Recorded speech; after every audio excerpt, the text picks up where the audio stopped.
क्या गंगा में स्नान करने से वाकई धुल जाते हैं सारे पाप?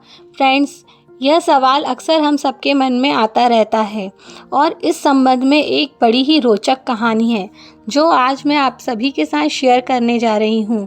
तो फ्रेंड्स, इससे पहले हम अपनी आज की स्टोरी स्टार्ट करें, अगर आपने मेरे चैनल को अभी तक सब्सक्राइब नहीं किया है तो सब्सक्राइब कीजिए माय चैनल मोटिवेशनल वाइब्स और नीचे दिए बेल आइकन को क्लिक करना ना भूलें। तो चलिए फ्रेंड्स, स्टार्ट करते हैं हमारी आज की स्टोरी। एक समय की बात है, एक बार भगवान शिव और माता पार्वती गंगा किनारे विचरण कर रहे थे।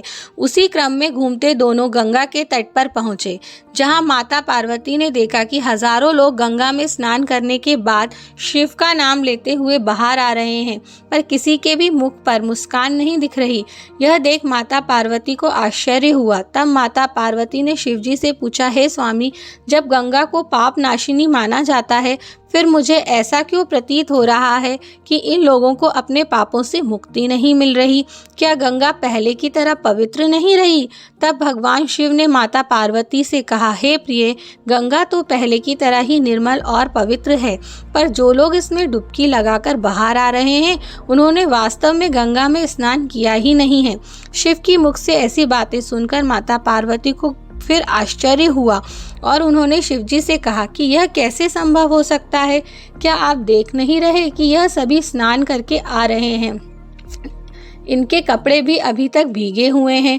माता पार्वती के सवाल का जवाब देते हुए शिवजी ने कहा, सुनो, यह सभी सिर्फ जल में डुबकी लगाकर निकल रहे हैं, कोई भी गंगा के पवित्र जल में स्नान नहीं कर रहा। इसका रहस्य मैं तुम्हें आज नहीं कल समझाऊंगा। यह कहकर भगवान शिव माता पार्वती को साथ लेकर वहां से चले गए। दूसरे दिन भाग्य से बरसात होने लगी। बारिश के कारण चारों ओर कीचड़ ही कीचड़ हो गई। सभी रास्ते कीचड़ से भर गए। तब भगवान शिव ने एक लाचार वृद्ध का वेश धारण कर लिया। उसके बाद एक लाचार बुजुर्ग की तरह एक गड्ढे में जाकर सो गए और गड्ढे से निकलने की असफल कोशिश करने लगे। साथ ही ऊपर खड़ी माता पार्वती से कहा कि तुम आवाज लगाओ कि मेरे वृद्ध एवं असहाय पति अचानक गड्ढे में गिर गए हैं। कोई पुण्यात्मा रहम करो और गड्ढे से निकालकर मेरे पति के प्राण बचाओ। साथ ही भगवान शिव के कहे अनुसार माता पार्वती ने लोगों को यह बात कही कि जिसे विश्वास हो कि गंगा में स्नान करने से उसके सभी पाप नष्ट हो गए हों, सिर्फ वही व्यक्ति इन्हें हाथ लगाए, अन्यथा यदि किसी ने इन्हें हाथ लगाया तो वह उसी क्षण जलकर भस्म हो जाएगा। कुछ देर बाद लोग गंगा से स्नान कर उस रास्ते से निकलने लगे। सभी लोग उस महिला की बात सुनकर वहां से देखते हुए निकल गए, लेकिन सभी के मन में पाप आ जाता, इसलिए लोग लज्जा और धर्म के डर से कोई भी उस महिला के पास नहीं गया। कई लोगों ने महिला रूपी माता पार्वती से यह तक कह दिया कि इस बुढ़े को मरने के लिए यहीं छोड़ दो। कुछ लोग तो ऐसे भी आए जिन्होंने पहले तो मदद करनी चाहिए, लेकिन महिला की पाप वाली बात सुनने के बाद रुक गए।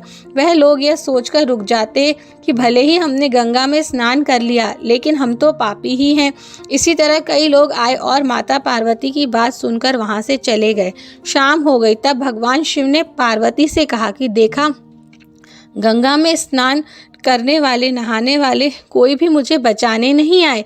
उसी समय एक युवक हाथ में जलपात्र लिए हर हर गंगे करते हुए वहां से निकला। माता पार्वती ने उसे भी वही बात बताई और मदद मांगी। पार्वती की बातें सुनकर युवक का हृदय करुणा से भर गया। उसने शिवजी को निकालने की तैयारी की। पार्वती ने रोककर कहा कि भाई, यदि तुमको कोई पाप न लगा हो और तुम्हें विश्वास हो कि गंगा में नहाने से तुम्हारे सभी पाप नष्ट हो गए हों, तो ही तुम मेरे पति को हाथ लगाना, अन्यथा जलकर भस्म हो जाओगे। यह सुनकर युवक ने पूरे आत्मविश्वास के साथ पार्वती जी से कहा, हे माता, मेरे निष्पाप होने से मुझे कोई संदेह नहीं है। देखती नहीं, मैं अभी गंगा नहाकर आया हूँ। भला गंगा में गोता लगाने के बाद कोई भी पाप रह जाता है? मैं आपके पति को बाहर निकालूंगा। उसने बूढ़े के रूप में शिवजी को कीचड़ से बाहर निकाल दिया। युवक के इस काम से प्रसन्न होकर शिव पार्वती ने अपना असली रूप धारण कर लिया और युवक को आशीर्वाद देकर वहां से चल दिए। तब रास्ते में शिवजी ने माता पार्वती से कहा, देखा, इतने लोगों में सिर्फ इस युवक ने ही पवित्र गंगा में स्नान किया है। शिवजी ने पार्वती जी से कहा, गंगा में स्नान करके लोग केवल शरीर को धो लेते हैं।